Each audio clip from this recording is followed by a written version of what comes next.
Hello, how are you? Come on in. Welcome to Monday. Although as I speak, I am time travelling and I am back on Sunday.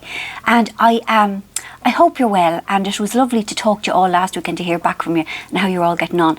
And I've had an up and down week, but I had a really, really beautiful day yesterday, Saturday, and I'm going to tell you all about it. I woke up and I felt happy. And I just felt happy. I felt light and I felt joyous, and I thought, I'd love to see Eileen today. And I texted her and I said, look, I am mortified for the disgracefully short notice, because you know the way, like, if you say to somebody, would you meet me today? Like, people are outraged. They react. It's kind of like, how dare you? Are you implying that my life is so empty and so devoid of meaningful people and events that you think I have nothing to do but go out and meet you? You know, like, you have to book people months in advance, and even then they always cancel on you.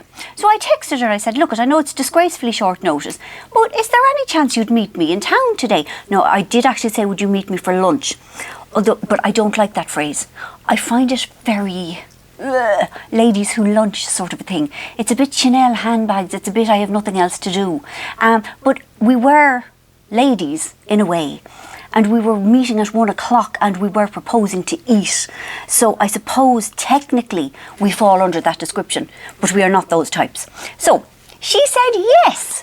She said, I have something to do at 3, because of course it was Saturday, you know, she has a job, she has things, but she could see me for 2 hours. So I went to the place that I go every Saturday morning, which you probably know about, where I see my sober friends and we say, hello, isn't it great to be sober? And we mind each other and be sober and that sort of thing. And then I got into my little vehicle, my Fiat 500, and I collected her because I could, because it was on the way and everything. And then we got in and we parked in the Brown Thomas's car park, because I literally cannot park in any other car park in Ireland.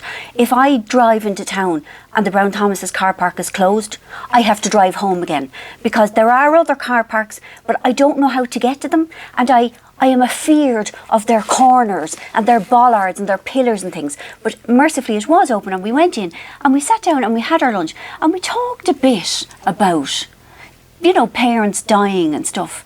And then we talked a lot about nieces and nephews, because that's always nice.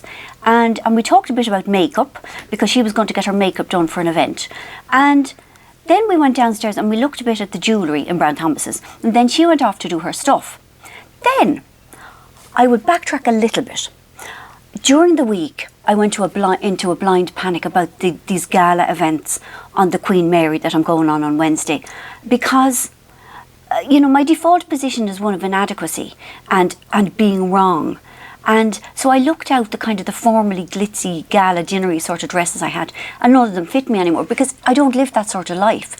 And so I had been ordering in dresses from around the world, and they were all wrong on me. So I'd finally found one that was adequate. Do you know, it would do. It was far too expensive for my needs, but I felt like I had no choice. So anyway, there I am floating around on, the second floor in Brown Thomas's, where they have the people like Sandro and Zadig and Voltaire and all those skinny French brands. And they had the Couples. Now, I'm not allowed to buy anything off the Couples, because himself hates the brand so much. And I sort of agree with them. I find them very skinny and smug and French and thinking they're it. And very kind of, oh no, our clothes are not for the likes of you, dumpy Irish woman. Only for chic, skinny French younglings who are discussing Proust. Anyway, I found a dress. I'm going to stand up and show it to you. It is from the Couples. I'm going to swear now. Hold on there now. I fucking love it. It is everything that I want. Now, I also have sandals on. Himself will show them very briefly, I think. But I beg of you, for your own well-being, do not focus on my toes. Please, I'm getting the pedicure on Tuesday. For your own, I'm fair warning. Anyway, I'm standing up now. Hold on. Do you see it? It is glittery. Oh God, there goes my microphone yoke. It is glittery. It's got sparkly butterflies. Do you see them? It's a flattering cut. It's got sleeves. It's long enough to hide my. No, I will have the fake tan on. I won't be going like blue as I am with the blue legs. And you see my sandals. My sandals are lovely. My sandals are my best bit. Now I'm going to sit down again. So yeah, so I was fucking delighted. I could not have been happier. I was so happy.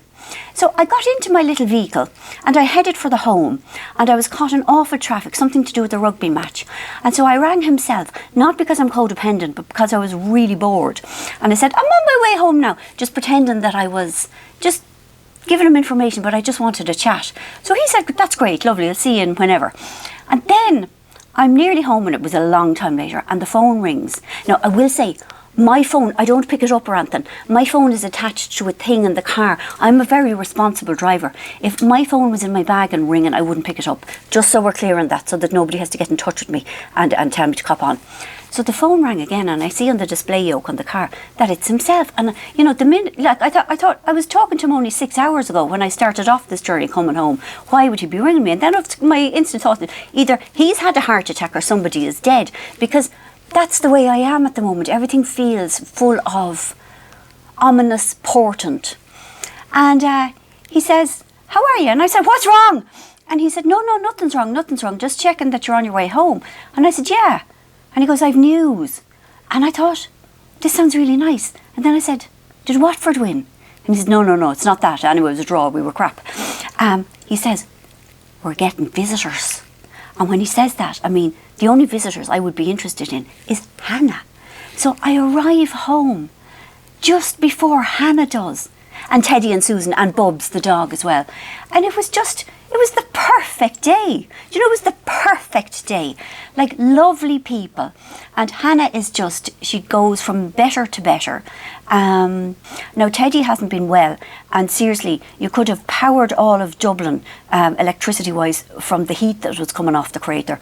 And then we have come to a milestone with Hannah, in that Susan has declared that her hair is long enough to wear slides and clips. So you've no idea, I'm so excited. So since then I've been on the internet looking for soft little slides for her soft little hair, you know, because she doesn't have much and you have to mind her tender little head. So that's how I am. I had a lovely day.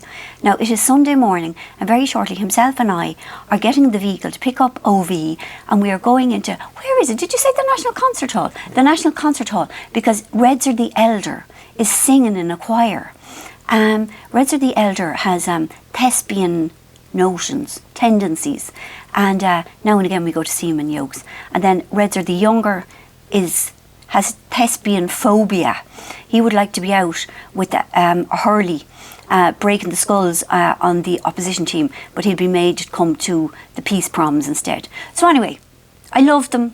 They're all great. I'm feeling really well today. You know, I mean, obviously my first thought whenever I wake up is, Dad isn't with us anymore. But you know, there are lovely people. I love lots of lovely people. There are great people in the world, and that makes me very happy. And you are lovely to me. Now, the next time you hear from me, I will be on the high seas.